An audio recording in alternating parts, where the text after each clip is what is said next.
సహోదరి సహోదరుడా, దేవుడు అంటే భయము భక్తి కలిగి జీవించు. దేవుని సన్నిధి అంటే గౌరవాన్ని ఇవ్వు. సినిమాకి వెళ్ళేవాడు కూడా సినిమాకి ఆలస్యంగా వెళ్తల్లా, అరగంట సేపు ముందుకెళ్ళి టికెట్ల కోసం బట్టలు చింపేసుకుంటున్నారు. ముందెళ్ళిపోవాలి లోపలికి. ఆ సినిమా వల్ల ఏమొస్తుంది? కాసేపు తాత్కాలికమైనటువంటి జోష్. ఆ సినిమా బాగోకపోతే డబ్బులు దండగా, తిట్టుకుంటూ ఏడ్చుకుంటూ బయటికి రావడం. కానీ దేవుని సన్నిధికి నువ్వు వచ్చిన ప్రతిసారి ఆశీర్వాదం, ఆనందం, అభివృద్ధి. దేవుని సన్నిధికి వచ్చి నువ్వు కన్నీటితో ప్రార్థన చేస్తే డాక్టర్లు నయం చేయనటువంటి రోగము దేవుని సన్నిధిలో నీ రోగం నయం అవుతుంది. లోకం చెప్పిన, బంధువులు చెప్పిన, స్నేహితులు చెప్పిన బాగుపడినటువంటి నీ భర్త దేవుడు చెప్పే ఒక్క మాట వల్ల దేవుని మందిరంలో బాగుపడిపోతాడు, మంచి మనిషిగా మారిపోతాడు.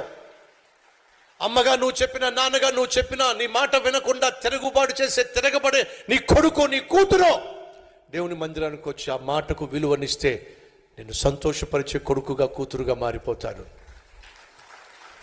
నువ్వు తీసుకొచ్చిన దరిద్రతను దేవుడు తీసుకొని తాను కలిగి ఉన్న ధనాన్ని నీకిచ్చే పంచిపెట్టే అద్భుతమైనటువంటి గృహము దేవుని మందిరము. నీకు ఏ ఆశీర్వాదం కావాలో చెప్పు, నీకు ఏ దీవెన కావాలో చెప్పు. నా ప్రభువు సెలవిచ్చాడు, నా మందిరములో వారిని నేను ఆనందింప చేస్తాను అంటే అర్థం ఏమిటి? వారి కన్నిటిని కొట్టివేస్తా, వారి కన్నిటిని కొట్టివేస్తా, దుఃఖాన్ని చెరిపివేస్తా, దరిద్రతను తీసేస్తా, వారి జీవితాలను ఆశీర్వాదంగా మార్చేస్తా. ఎక్కడ?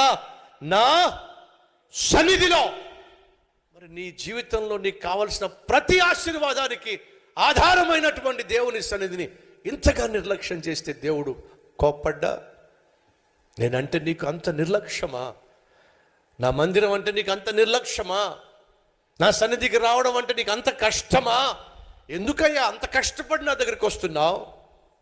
వినో, నన్ను గణపరచు వారిని నేను గణపరుస్తాను. నా యొద్దకు రండి, అప్పుడు నేను మీ యొద్దకు వస్తాను. దేవుడు సెలవిచ్చాడు.